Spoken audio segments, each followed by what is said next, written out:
Do begin with Jason Perry. He's the director of the Hinckley Institute of Politics. He's here to dig into some of the big primary races that will be decided on Tuesday. Jason, welcome back to the show. Always glad to have you with us. Glad to be with you, Glenn.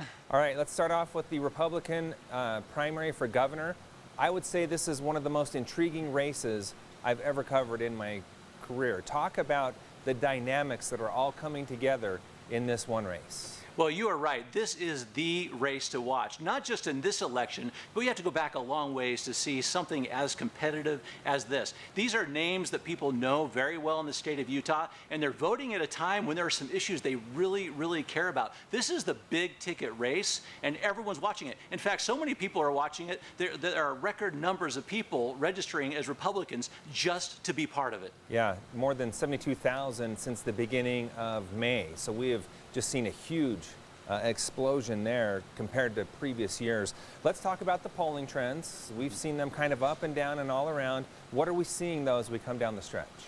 Well, you and I have talked about it so many times. What's interesting about this race is this plurality issue. We always knew that the winner of this primary for the Republican Party was going to be able to win this with 35% of the vote. And it's been interesting to watch the polls. The two top candidates, without question, Jon Huntsman and Spencer Cox.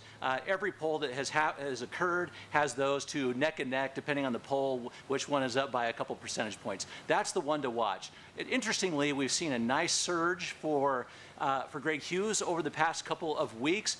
Not up to those same 30+% that we're seeing with Governor Huntsman or Lieutenant Governor Cox, but still a nice rise for him. And Thomas Wright still is appealing to a certain segment, particularly the conservative part of the aisle. But this is too close to call right now, with the two candidates being very clear. All right, so how do you expect things to play out as far as the campaigns go over these next 2 days as they're trying to push every last voter to the polls? Yeah. That is what the interesting strategy is, because there's not a lot you can do in the last couple of days. The media strategies are kind of set, the media buys have happened, the ads are out. So really a couple of things that these candidates are going to be doing. One is they're going to start using some of their ambassadors, the people that have endorsed them. They're going to go out to their constituents, they're going to go out to the people who trust them, and they're going to say, just send in that ballot. And I think a lot of people are going to. I think that will have an impact. But there are a few people here, even at the end, that are really paying close attention to what's happening with COVID-19, with this pandemic. There are some people right now watching what's happening in the state of Utah, and they're going to wait to the end because that is a primary issue for those voters. And they're going to say, who do I trust to get us out of this? And I think those are going to be the late-term ballots. And I should correct myself. I shouldn't say that they're pushing people to the polls, because the polls won't be open on Tuesday. So I just want to make that clear. Mail-in ballots. You mentioned those who are getting behind the ambassadors, the endorsements. That's been one of the fascinating storylines in this race.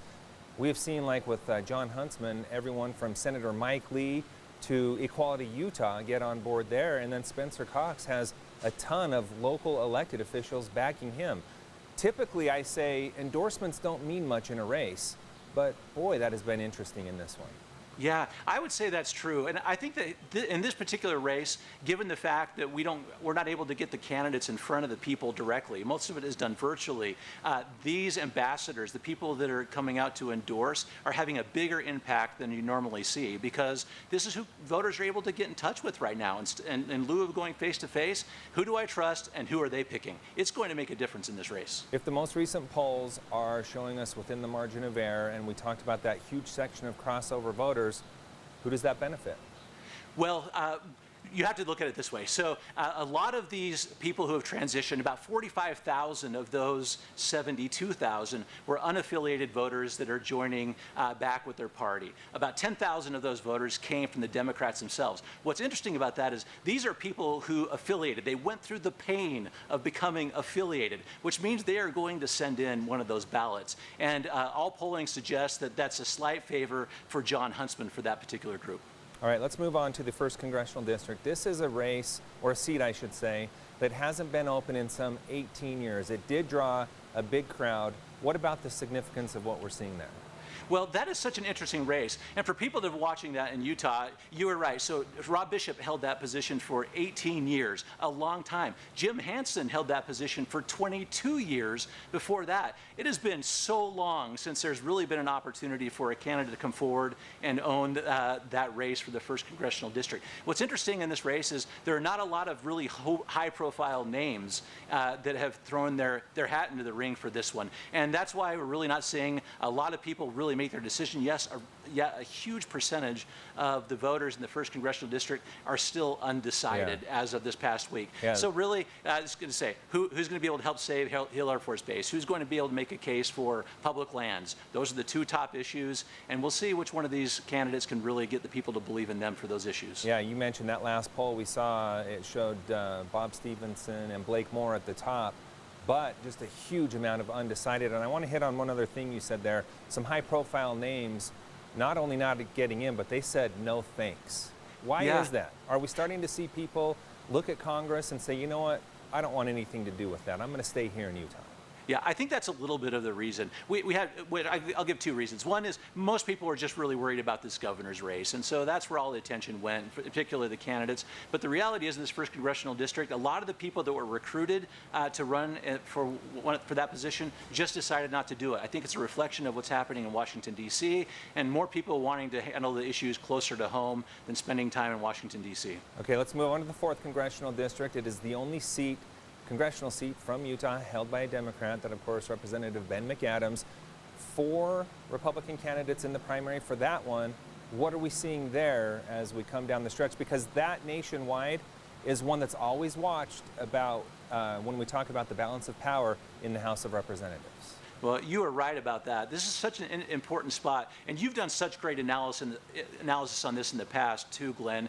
This is a district that leans Republican. It has a plus Republican number, but it has become the most competitive seat that we have in the state of Utah, which is why we have a Democrat that is representing us in Ben McAdams. And in terms of him being an incumbent, he is in a really great position right now leading into this race.